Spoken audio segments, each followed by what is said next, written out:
आज हम बात करने वाले हैं indecent representation of the women prohibition act के बारे में, जो आपका एक्ट जो है 1986 का है। यहाँ पर शब्दों से ही आपको मैंने आपको पहले ही बताया कि मेरा तरीका है शब्दों से, कि शब्दों को आपने अगर समझ लिया तो आपको हर एक लॉ की नॉलेज अच्छी तरीके से हो सकती है, समझ में आ सकती है चीजें। यहाँ पर भी वही सारा सिस्टम है। और क्या बता रखा है? इंडिसेंट।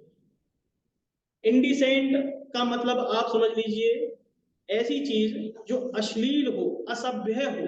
कैसी हो? असभ्य, जो हमारी सभ्यताओं के अंदर नहीं हो, या हमारे जो कल्चर के विपरीत जाकर के काम हो।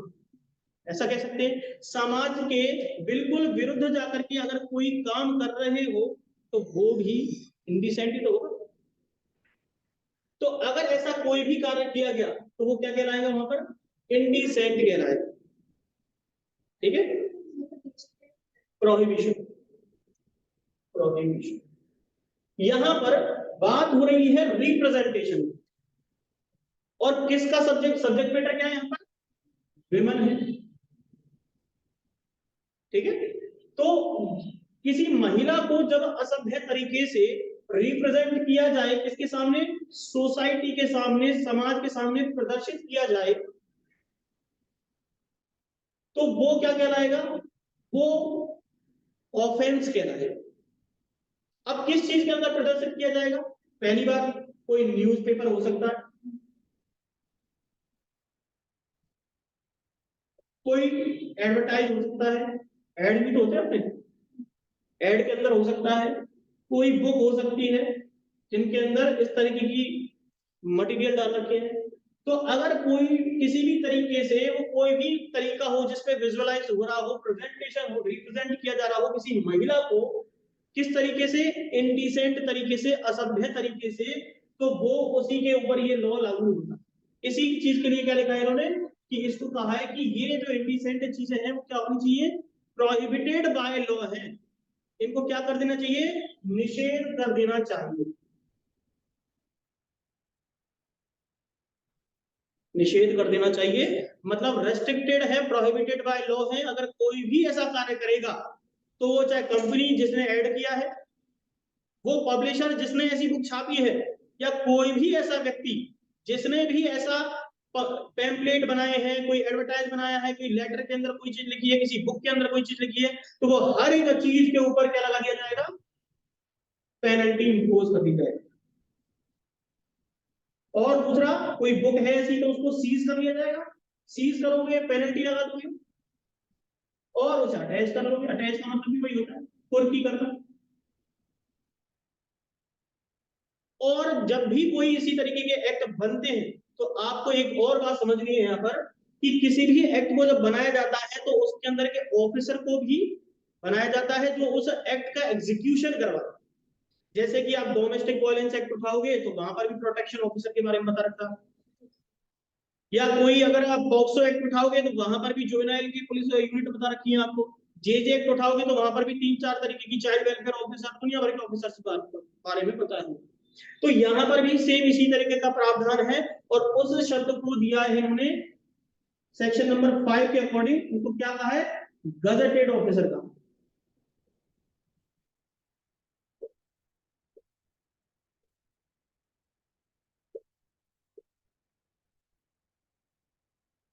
ठीक है? तो अब ये बात केवल, ये तो क्या हो गया है, स्पेशल लॉ हो गया कि नहीं हो गया? किससे संबंधित हो गया? वुमेन से संबंधित हो गया। लेकिन अब हम बात कर रहे थे इंडिसेंट की, तो ऐसी बातों के लिए आईपीसी में भी क्या प्रावधान है? क्या?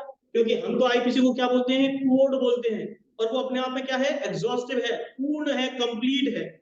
तो इसके अंदर क्या ऐसी चीजें भी मिलती हैं क्या पढ़ने के लिए, जहां पर रिप्रेजेंटेशन किया जाए? बताओ कौन सा सेक्शन है?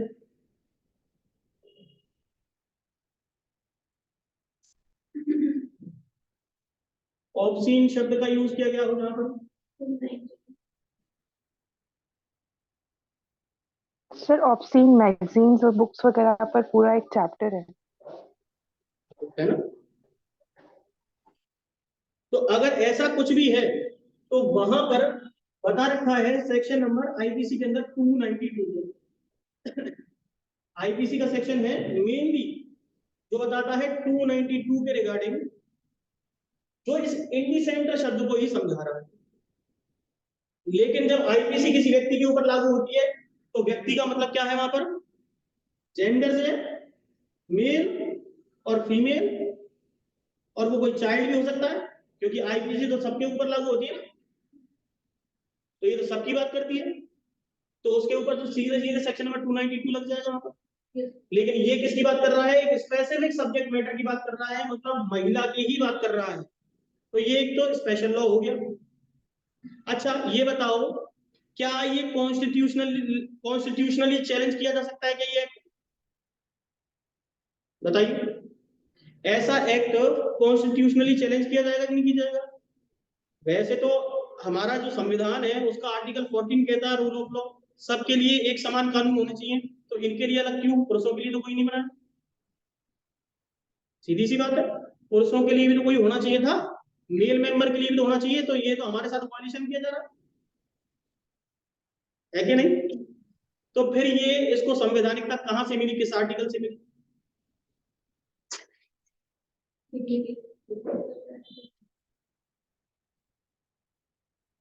बताइए कौन सा ऐसा आर्टिकल है जो इसको संवैधानिक तौर पर सही लॉ मानता है, क्योंकि ये तो फंडामेंटल राइट का वायलेट कर रहा है हमारा सीधा, आर्टिकल 14 का 15 का डिस्क्रिमिनेशन की बात कर रहा है सीधा सीधा, डिस्क्रिमिनेशन ही तो कर रहा है हमारा। बताओ कौन सा एक्ट है ऐसा, जबकि आर्टिकल 15 तो कहता है non discrimination, right to equality, equal होना चाहिए, सब समान होने चाहिए, और ये तो असमानता की बात कर रहा है सीधा सीधा, क्योंकि महिलाओं के लिए तो स्पेशल लॉ बढ़ा दिया और आदमी के लिए नहीं। तो इसका है जो इसको कॉन्स्टिट्यूशनल वैलिडिटी देता है, तो वो है आर्टिकल नंबर 15 का सब क्लॉज 3। वहां पर ही लिखा हुआ है कि provision related to the child और विमेन, स्पेशल प्रोविजन मेक किए जा सकते हैं, क्रिएट किए जा सकते हैं, इनसे संबंधित, महिलाओं से संबंधित और बच्चों से संबंधित। तो आपने देखा होगा ना, बच्चों से संबंधित कौन कौन से लॉज हैं अपने पास, पॉक्सो आया हुआ है, जे एक्ट है आपके पास, और महिलाओं से संबंधित कौन सा है, ये तो है चाइल्ड से संबंधित। महिलाओं से संबंधित कौन कौन से अपने आरजीएस के बताओ, सर डोमेस्टिक वायलेंस एक्ट, अच्छा एक तो होगा डीबी एक्ट हो गया आपका, एक इंडिसेंट हो गया, sexual harassment at work place, sexual harassment हो गया। इनको सबको वैधानिकता कहां से मिली है, कौन सा संविधान का प्रोविजन कहता है, तो ये आर्टिकल 15 का क्लॉज 3 ही इस बात के बारे में बताता है। तो संवैधानिकता के बारे में पता चल गया, कॉन्स्टिट्यूशनल वैलिडिटी के बारे में कि कहां से मिला है, क्योंकि इसको तो चैलेंज भी किया जा चुका है इस तरीके से, इसको क्या हर लॉ को किया जा सकता है, लेकिन वहां पर साफ साफ दे रखा है कि स्पेशल प्रोविजन इनके रिगार्डिंग बनाए जा सकते हैं, तो उसी के अकॉर्डिंग पार्लियामेंट के पास ये पावर आ गई। तो फिर पार्लियामेंट ने महिलाओं से संबंधित क्यों किया गया ऐसा, क्योंकि महिलाओं और बच्चे ही पिछड़े माने जाते हैं, जैसे पिछड़ी जनजाति और जाति होती है, ऐसे ही इनको भी माना गया, क्योंकि सबसे ज्यादा जो अत्याचार हुआ है वो महिलाओं के साथ हुआ है और बच्चों के साथ हुआ है। हिस्ट्री भी देखें तो उनके साथ ही है, क्योंकि उनको हमें क्या करना था, एम्पावर करना था और उनको पुरुषों के समान, पुरुषों के साथ लाना। तो जैसा रिजर्वेशन का प्रावधान है ना, कि जितने भी माइनॉरिटीज हैं, जितने भी पिछड़े वर्ग के लोग हैं, उनको क्या करना है, जनरल बनाना है, सबको सोसाइटी में लाना है, तो सबको एक साथ खड़ा करना है ना एक पायदान में। तो उसी के चक्कर में महिलाओं को भी इस तरीके का रिजर्वेशन दिया और उनके लिए स्पेशल प्रावधान बना दिया। तो ये इसी चक्कर में आ गया आपका। कब आया, 1986 में आया। एक्ट का मैं बता ही चुका हूं, एक्ट बिल से ही एक्ट कन्वर्ट होते हैं और प्रेसिडेंट की असेंट चाहिए होती है इसके लिए। तो मेनली पर्पज जो है, हमें क्या समझ में आ गया कि इंडिसेंट क्या होता है, लेकिन रिप्रेजेंटेशन भी एक बात है। तो रिप्रेजेंटेशन के लिए मैंने कुछ शब्द बताए, जैसे कि न्यूज़पेपर में, एड में, बुक में, मैगजीन में, किसी भी चीज के अंदर छाप दो, लेकिन वो चीज क्या थी, महिलाओं से संबंधित थी, और वो क्या थी, इंडिसेंट थी, और इसी को हम प्रोहिबिट करवाना चाह रहे हैं इस एक्ट के जरिए। और तुमने छाप दी तो फिर पेनल्टी इंपोज होगी, सजा तो होगी ही होगी। क्लियर है चीज? तो अब अगर इसी लॉ के अंदर कोई इनकंसिस्टेंट बात लिखी हो 292 में और इसमें लिखी होती, तो कौन सा पहले प्रिवेल होता? किसको हम पहले प्रिवेल करते, किसको पहले मानते? स्पेशल लॉ को, क्योंकि हमने पहले पढ़ रखा है जनरल लॉ और स्पेशल लॉ में कोई भी कंट्राडिक्शन हो जाए तो सबसे पहला प्रिवेल कौन करेगा? उसी को ही पहले प्रेफरेंस दी जाएगी, उसको ही प्राथमिकता दी जाएगी। तो ये हमने बेसिक बातें यहां से समझ ली हैं। रिप्रेजेंटेशन का मतलब, विमेन का मतलब, प्रोहिबिशन का मतलब, और एक्ट से हमें क्या समझ में आता है इसका मतलब। इसका एक्ट नंबर क्या है वो देखिए। इसको हिंदी में भी समझ लीजिए, इंडिसेंट को असभ्य कहा जाता है या कहा जाता है अशिष्ट। ठीक है, ऐसे कंटेंट जो अश्लील हो। तो यहां पर आपके सामने ये सारी चीजें आ चुकी हैं। इसके साथ साथ अब हमने एक्ट का साइटेशन देखना है, तो एक्ट नंबर हमें पता चल जाता है। तो एक्ट का साइटेशन कितना देखा है? एक्ट का साइटेशन है आपका 60, 60वें नंबर का 60th नंबर का ये कौन सा है? एक्ट है जो आपका 1986 में बना। वही फॉर्मूला है जो मैंने इंडियन एविडेंस एक्ट के तौर पर पढ़ाया था जब आप पढ़ा रहा था, तो उस टाइम पे जो जो चीजें बताई थी वही सेम फॉर्मूला यहाँ पर लागू कि साइटेशन क्या होती है, एक्ट नंबर कैसे पढ़ा जाता है, विमेन का मतलब क्या होता है, स्पेशल लॉ है या लोकल लॉ है ना? लोकल लॉ है क्या ये बताइए? ये स्पेशल लॉ है या लोकल लॉ है? Special law. केवल स्पेशल लॉ। स्पेशल लॉ है। ऐसा कोई एक्ट बताइए जो कि स्पेशल और लोकल लॉ है आपके आरजेएस के अंदर। ऐसा कोई एक्ट बताइए आरजेएस के अंदर जो स्पेशल लॉ भी है और लोकल लॉ भी है।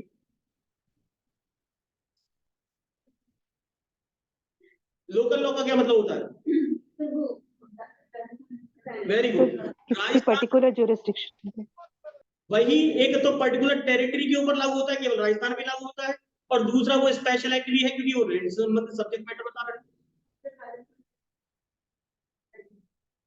दो तीन है सर, तीन में रहता है sir, rent control act. Very good. तो आपको ये बात समझ में आ गई ना कि कहां से आई चीजें? तो ये चीजें बहुत इंपॉर्टेंट हैं, इन जनरल तो है, इंटरव्यू में भी पूछी जा सकती है कि बताओ ऐसी चीजें कहां से आई। तो ये आपको विशेष तौर पर ध्यान रखना है। दूसरा है प्रेसिडेंट की असेंट। क्या है? प्रेसिडेंट की असेंट कहां से आई? देखो, अब मैं तो आपको क्या है सारी चीजें नहीं बता सकता, लेकिन जैसे कि प्रेसिडेंट की असेंट कहां दे रखी है तो आप आर्टिकल्स भी यूज किया करो। इससे क्या होगा, लिंक जुड़ेंगे आपके कि बिल से एक्ट कन्वर्ट करवाने के आर्टिकल कौन कौन से होते हैं। प्रेसिडेंट की असेंट कहां दे सकता है प्रेसिडेंट, इसको अधिकार किस आर्टिकल में दिया उसका आपको पता होना चाहिए। समझ में आ रही है मेरी बातें? तो ये हर जगह आप पढ़ने चालू करोगे ना तो आपको याद। बहुत लोग कहते हैं कि हम कैसे पढ़े, इतना टाइम है नहीं और बहुत कुछ पढ़ना है। इनको लिंक करो एक चीज एक दूसरे से, तो आपको हर एक चीज याद भी हो जाएगी और समझ आपसे ज्यादा किसी के पास होगी भी नहीं। मेरे पास तो अलग से थोड़ी ना ही है, मैं भी तो ऐसे कनेक्टेड करता हूँ हर चीज को। ठीक है, तो यहां पर कितना बता रखा है प्रेसिडेंट के असेंट को? कौन सी डेट को बताया? 23 दिसंबर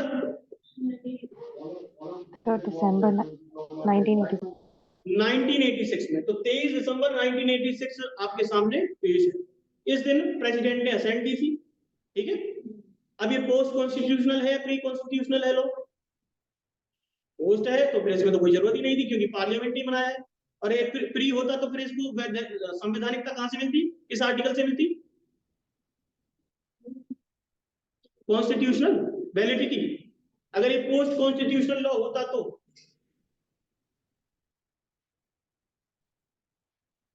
सर आर्टिकल 13।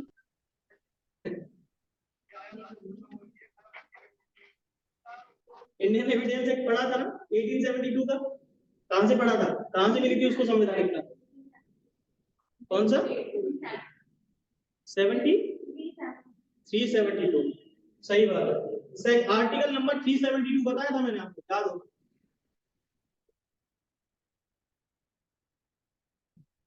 आगे देखिए, यहां तक तो आपको समझ में आ गई। एनफोर्समेंट डेट क्या है इसकी बताइए? 25th September. क्या? Sorry, 2nd October 1987. 2 अक्टूबर 1987. 1987। अब आपको गांधी जी का जन्मदिन तो पता ही होगा, कब है? 2 अक्टूबर 1809। ठीक है, अब यहां पर 2 अक्टूबर भी याद हो गया अपन को, लेकिन इसी एक्ट से आपका जो आरजेएस का प्री का सवाल था अभी कुछ दिन पहले ही आया था, पिछली बार, और वो क्या पूछा उन्होंने, बताओ क्या पूछी थी? पब्लिकेशन डेट पूछी थी। क्या पूछी थी? Publication date. अब ये पब्लिकेशन डेट होती क्या है ये हमको समझना है।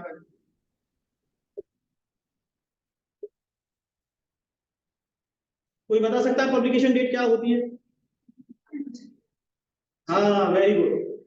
जिस दिन किताबों में छप के आते हैं उस दिन उसको पब्लिकेशन डेट कहा जाता है। इतनी अच्छी बात बताइए। तो गवर्नमेंट की किताब कौन सी होती है जिसके अंदर ये छप के आए और इसको एनफोर्स कर दिया जाए, बिल से एक्ट में कन्वर्ट हो जाएगी? क्या बोलते हैं उस गवर्नमेंट की किताब को? कौन सा डॉक्यूमेंट होता है वो? गैजेट ऑफ बिल्कुल, ऑफिशियल गैजेट। तो आपके साथ गजट आ गया। ये जो ऑफिशियल गजट होता है इसके अंदर ये जिस दिन पब्लिकेशन हुई है, लेकिन पब्लिकेशन वो नहीं जिस दिन आपकी गवर्नमेंट ने इंप्लीमेंट करवाने के डाला है, वो इसमें डेट नहीं आती। ये कौन सी डेट होती है? ये बिल से एक्ट में जब कन्वर्ट होता है तो प्रेसिडेंट क्या करता है? अपनी असेंट देता है, उसने साइन कर दिए, तो जैसे ही उसने साइन किए तो क्या होता है? उसका पब्लिकेशन ऑफिशियल गजट के अंदर किया जाता है। तो जिस दिन पब्लिकेशन इसमें आया तो तभी, इसके साइन करने से भी नहीं होता, इसके अंदर आ जाता है, उस दिन की डेट ही क्या होती है? पब्लिकेशन डेट कहलाती है।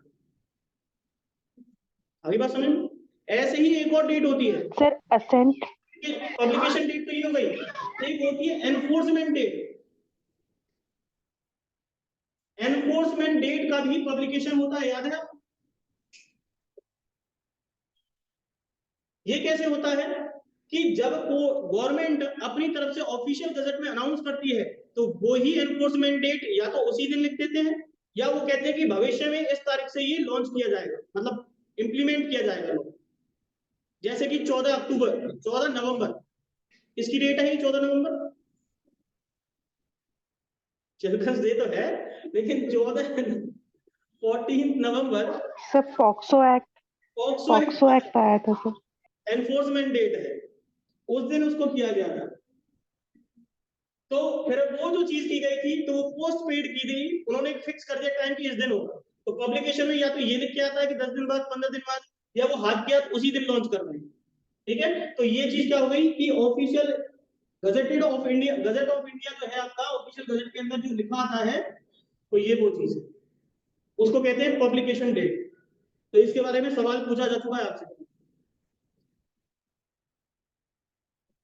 ठीक है?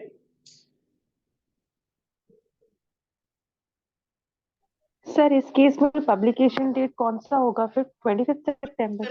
25 सितंबर 1987, सॉरी।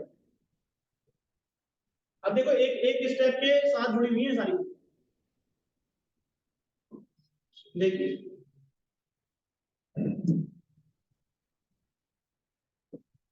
देखो पहले बिल आया, तो बिल को आप पार्लियामेंट के सामने पेश करोगे, फिर बिल लोकसभा राज्यसभा से होकर के गुजरेगा, प्रेसिडेंट के पास पहुंचता है। प्रेसिडेंट ने कब दिया इसको? 23 दिसंबर को दिया ना?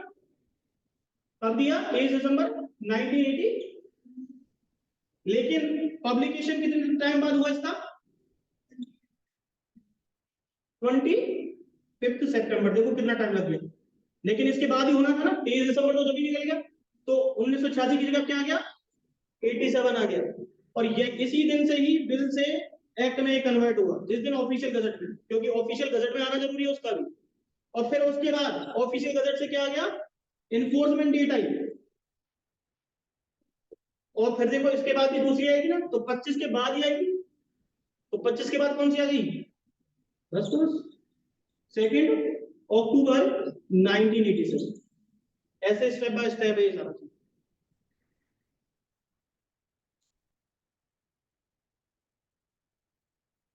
यहां तक तो कोई दिक्कत है नहीं। चलिए अब हम बात कर लेते हैं लॉन्ग टाइटल शॉर्ट टाइटल के बारे में। कि प्रियम्बल को हमने पढ़ लिया कि लॉन्ग टाइटल कहा जाता है, शॉर्ट टाइटल उस एक्ट का पूरा नाम, और उस एक्ट में क्या जुड़ना चाहिए? 1986 भी जुड़ना जरूरी है, ईयर भी जुड़ना जरूरी है, तभी जाके वो पूरा टाइटल होता है। ठीक है, तो देखो अब इसका शॉर्ट लॉन्ग टाइटल क्या कहता है। लॉन्ग टाइटल का मतलब क्या होता है? जो प्रियम्बल प्रस्तावना बताती है, पर्पस बताती है उस एक्ट का, कि उस एक्ट को क्यों लाया गया। क्या बता रखा है? An act to prohibit indecent representation of the women through the advertisement or in publication, writing, painting, figure or any other manner for the matter connected therewith or incidental thereto। इसका मतलब समझिए, यहां पर मैंने आपको पहले बताया था रिप्रेजेंटेशन, और एक्ट के अंदर ही लिखा हुआ था प्रोहिबिशन एक्ट लिखा था ना। तो वो प्रोहिबिशन से ही समझ में आ गया कि इसका ऑब्जेक्ट क्या है, कि ऐसी जो चीजें हो रही है महिलाओं के साथ जिनको रिप्रेजेंट किया जा रहा है एडवर्टाइज पेपर में या कहीं और जगह पे किसी डॉक्यूमेंट में, तो वो हर चीज रुकनी चाहिए, क्योंकि वो चीज क्या है? असभ्य है, पब्लिक सोसाइटी के अगेंस्ट है। क्योंकि ऐसी चीजें जाएंगी तो गलत मैसेज जाएगा। इससे क्या हो रहा है? इज्जत भी खराब हो रही है महिला की, उसकी डिग्निटी पे भी सवाल उठाए जा रहे हैं। तो इसी चक्कर में ये एक्ट आ गया। देखिए इसके लिए क्या हुआ। तो यहां पर ये जो शब्द लिखे हुए हैं यही इंपॉर्टेंट है, आपसे पूछ दे पर्पस। तो इसने क्या किया कि यही बात जो प्रियम्बल में लिखी हुई है, इसी को इसने दो सेक्शन में डिवाइड कर दिया। क्या क्या लिखा हुआ है? Indecent representation of the women, पहले तो कहा उसको प्रोहिबिट की जाए। इसका मेन पर्पस क्या है? प्रोहिबिट। ठीक है, प्रोहिबिट किसको करने की कह रहा था? ये एडवर्टाइजमेंट को। तो पहले तो इसने एडवर्टाइजमेंट को, एड्स को ही प्रोहिबिट करने की बात की, और दूसरी बार में क्या लिख दिया कि अगर उन्हीं राइटिंग, पेंटिंग और फिगर्स का भी पब्लिकेशन हो। ठीक है, एड्स की बात कर दी, दूसरी बात क्या करिए इसने? पब्लिकेशन। इसमें ही लिखे हुए शब्द प्रियम्बल में। एड्स की बात जो करता है, प्रोहिबिशन ऑफ एड्स के बारे में, तो वो बताता है आपको सेक्शन नंबर 3, और पब्लिकेशन की बात करता है वो बताता है आपको सेक्शन नंबर 4। पब्लिकेशन में बहुत सारी चीजें जोड़ दी इसने, लेटर, फिगर, बहुत सारी चीजें जोड़ दी, और उसी के पब्लिकेशन में कुछ एक्सेप्शन भी बता दिए। पब्लिकेशन एक्सेप्शन क्या होंगे पब्लिकेशन में? जैसे सपोज करो कोई बुक छाप दी किसी ने, और बुक के अंदर अगर किसी ह्यूमन बॉडी के किसी पार्ट को समझाया गया है, किस बात के लिए, किस पर्पस के लिए? वो इंडिसेंट तरीके से नहीं समझा रहा, वो किसी सेक्सुअल एक्टिविटी से संबंध नहीं समझा रहा, वो क्या बताना चाह रहा है वहां पर? वो समझाना चाह रहा है, आपको एजुकेशन देना चाह रहा है। जैसे साइंस की किताबों में लिखी होती है, हर प्राइवेट पार्ट के बारे में बताया होता है, उसका चित्र भी बना होता है। तो क्या वो इंडिसेंट हो गई क्या चीज? उसको इंडिसेंट नहीं माना गया, वो प्रोहिबिटेड नहीं है, वो एजुकेशनल पर्पस के हिसाब से आपको बताइए। तो उस ऐसी चीजें क्या होगी, इसकी एक्सेप्शन मानी जाएगी। जैसे कि हमारे बहुत सारी चीजें हैं, मूर्तियां बनी हुई हैं, ऐसे बहुत सारे मंदिर हैं जिनके अंदर इस तरीके की मूर्तियां बनी हुई हैं, और वो न्यूड है बिल्कुल। क्या वो इंडिसेंट मानी गई? उसने एक्ट में कह दिया कि वो भी इंडिसेंट नहीं है, वो हमारा कल्चर बताती है, वो एक सेक्सुअल एक्टिविटी जो है वो उसकी एजुकेशन दे रही है। तो ये सारी चीजें जो है, जो हमको किसी एजुकेशन के बारे में समझाती हैं, तो ये जो सेक्स एजुकेशन भी है ये भी तो इसी का पार्ट हो गया। तो ये एक्सेप्शन में माना जाएगा अगर वो चीज उसको समझाती हो। लेकिन किसी भी तरीके से अगर महिला को रिप्रेजेंट किया जा रहा है किसी और एक्टिविटी के चक्कर में, बिजनेस के पर्पज से या किसी और पर्पज से रिप्रेजेंट किया गया, तो वो प्रोहिबिटेड। इसका मतलब क्या हुआ कि जो सेक्शन 4 के एक्सेप्शन में नहीं आती वो हर चीज प्रोहिबिट हो गई, और सेक्शन नंबर 3 में आती हो जो एडवर्टाइज किए जा रहे हैं वो भी। तो इसी चीज को प्रियम्बल में समझाया हुआ। ठीक है, अब देखो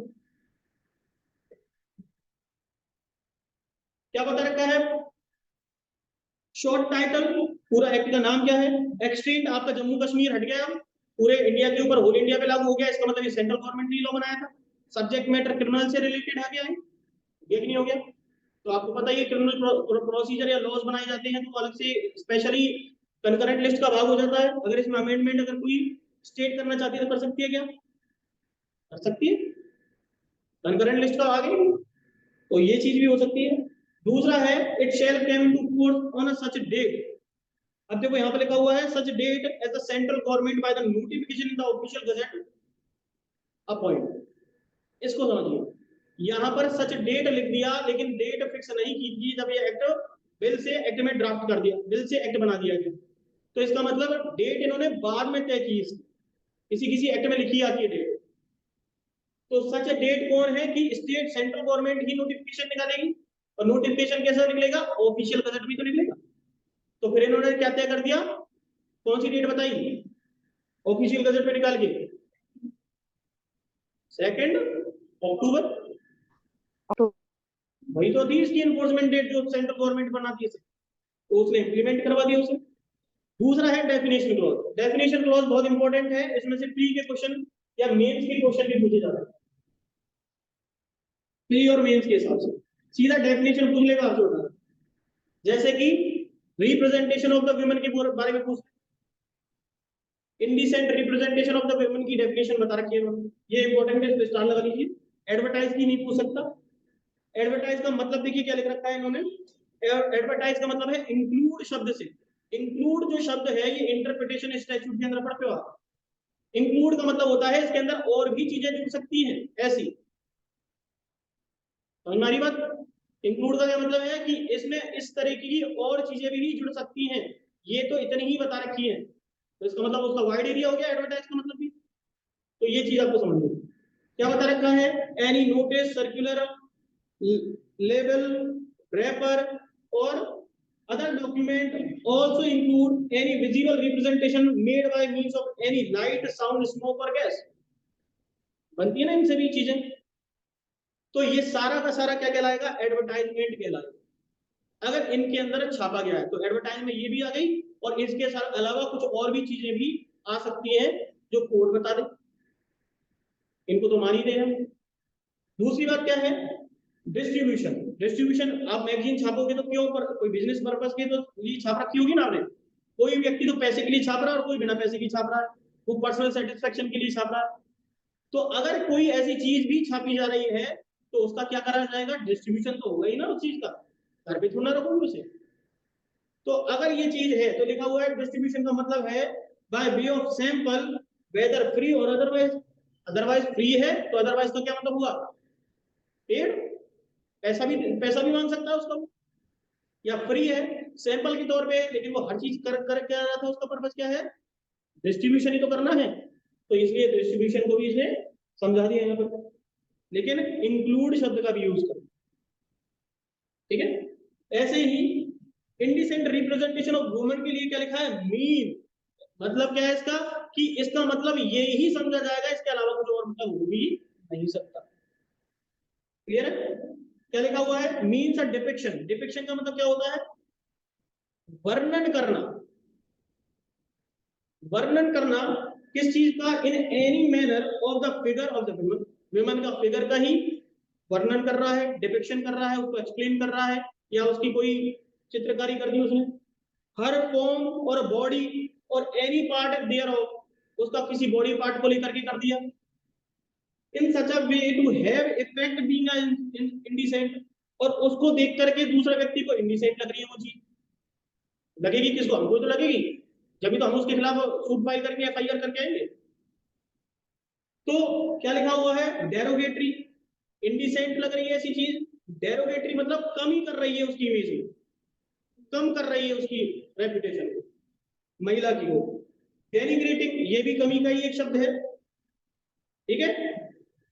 और इज लाइकली टू डिप्रेव और करप्ट और इंजर द पब्लिक मोरलिटी और मॉरल्स। अब सोसाइटी के अंदर मॉरलिटी तो होती है, उस मॉरलिटी को भी डिपिक्ट कर, मतलब करप्ट कर रही है, भ्रष्टाचारी बना रही है, ऐसी चीज है। लोगों को क्या कर रही है? उनको इंड्यूस कर रही है किसी चीज के लिए, ठीक है। तो ये हर चीज क्या होगी, indecent representation of the women की कैटेगरी में आ जाएगी, कि जहां पर महिलाओं को इस तरीके से दिखाया गया है। ठीक है, तो ये डेफिनेशन आपको याद रखनी है। इसमें जो शब्द हैं, ये शब्दों का ही बहुत इंपॉर्टेंट रोल है। जो शब्द लिखे हुए हैं ना, डिप्रेव, करप्ट, इंजर और द पब्लिक मॉरलिटी, ये बहुत इंपॉर्टेंट शब्द है इसलिए, इसमें से क्वेश्चन भी पूछ सकता है वो आपसे। दूसरा है लेवल। लेवल में तो कुछ है नहीं, मार्क, स्टाम्प, जो भी लेवल होते हैं ना अपने सबके आते हैं, जो किसी कार्टून के ऊपर, किसी मैगजीन के ऊपर, वो सब लेवल है। पैकेजिंग का मतलब भी कुछ बताने की जरूरत नहीं है। अच्छा, ये लिखा क्यों है, बॉक्स, कार्टून, इनके ऊपर भी तो एडवर्टाइज लगा के देते हैं कि नहीं देते वो? अगर उस लेवल पर कोई इस तरीके की चीज है, मार्क्स के ऊपर है, जैसे कि आपको पता हो अभी कुछ दिन पहले ही किसी कंपनी ने अपना लोगो जो बनाया था वो कुछ ऐसा था जो कि इंडिसेंट था। मित्रा था, पता नहीं कौन सी कंपनी थी, जिसने कोई एम नाम से बनाया था, मित्रा या कोई मंत्रा, ऐसे कुछ नाम था उसका, मिंत्रा था क्या, जो भी था, उसका जो लोगो था उसमें कुछ इस तरीके से दिखाया जा रहा था कि उससे ऐसा लग रहा था कि किसी महिला का बॉडी पार्ट शो हो रहा हो, तो वो इंडिसेंट की कैटेगरी में आ गया और उसको हटाना पड़ा। बाद में उसने उस लोगों की चीजों को चेंज कर दिया। समझना ये बात? तो इस तरीके की जो चीजें हैं वो भी इसके अंदर आती है। अब यहाँ पर लिखा हुआ है प्रिस्क्राइब। इस शब्द का भी बहुत इंपॉर्टेंट रोल होता है। ये प्रिस्क्राइब होता क्या है? प्रिस्क्राइब का मतलब होता है जिस किसी एक्ट को बनाया जाता है तो वो एक्ट जिस रूल रेगुलेशन से गवर्न होता है उसको इस एक्ट में या हर एक एक्ट में क्या लिखा जाता है? प्रिस्क्राइब।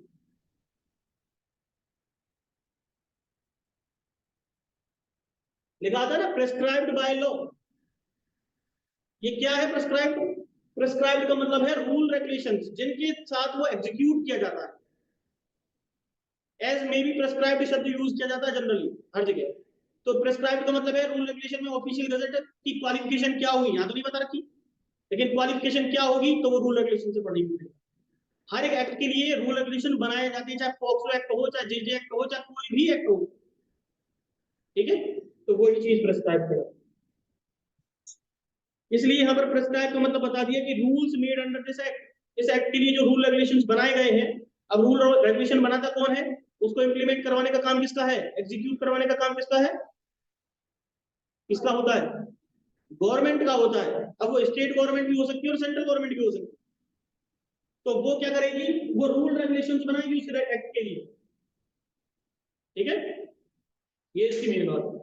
अब है प्रोहिबिशन। देखिए, prohibition of advertisement containing indecent representation of the women. अभी जैसे कि मैंने पर्पस में बता दिया कि आपसे अगर ये पूछ ले कि प्रोहिबिटेड शब्द कहां कहां यूज हुआ है तो प्रीएम्बल से आया, दूसरा कहां पे आया? सेक्शन 3 और सेक्शन नंबर 4 में। तो सेक्शन नंबर 3 में क्या बता दिया इसने, देखो, और आपसे पूछ ले कि according to indecent representation of prohibition क्या होता है, तो फिर आपको सारी चीजें बतानी पड़ेगी। सेक्शन 3 भी बताओगे, सेक्शन 4 भी बताओगे। पूछ ले प्रोहिबिशन कि प्रोहिबिशन का मतलब क्या है इंडिसेंट रिप्रेजेंटेशन के लिए, एक्ट के लिए। तो देखो क्या लिखा हुआ है, prohibition of advertisement containing indecent representation of the women.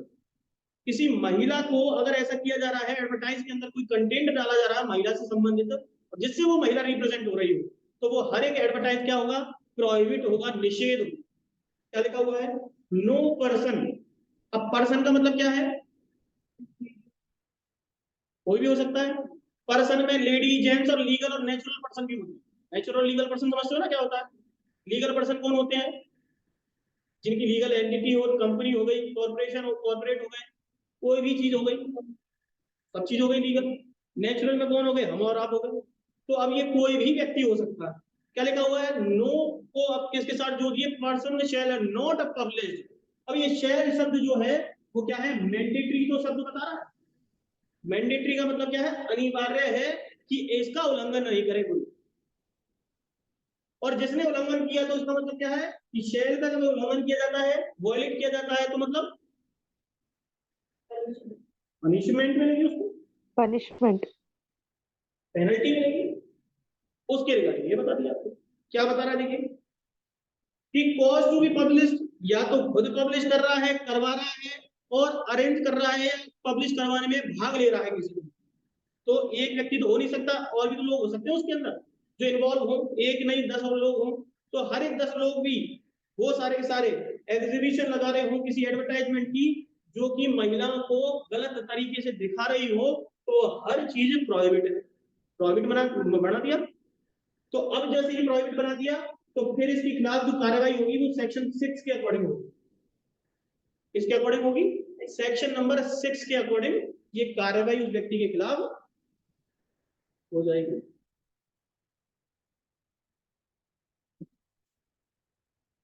अब देखिए यहां पर तो हमें सेक्शन नंबर 3 समझ में आ गया पूरी तरह कि क्या है कि कहीं पर भी किसी व्यक्ति ने किसी पब्लिकेशन में मतलब एडवर्टाइज का जो एडवर्टाइज किया जा रहा है उस एडवर्टाइज को पब्लिश करवाया है और उसमें भाग लिया है किसी व्यक्ति ने, तो वो हर एक व्यक्ति लायबल होगा सेक्शन नंबर 3 के अकॉर्डिंग। तो लायबिलिटी यहां राइज कर दी, लेकिन लायबिलिटी किस में बताई इनकी, पनिशमेंट किस में बता रखी है कि यहां तो बता दिया, डिफाइन कर दिया कि नहीं कर सकते, दूसरे में बता दिया सेक्शन 6 में कि पनिशमेंट मिलेगी इसके लिए। ठीक है, अब देखते हैं हम सेक्शन नंबर 4 को, वो क्या बता रहा है।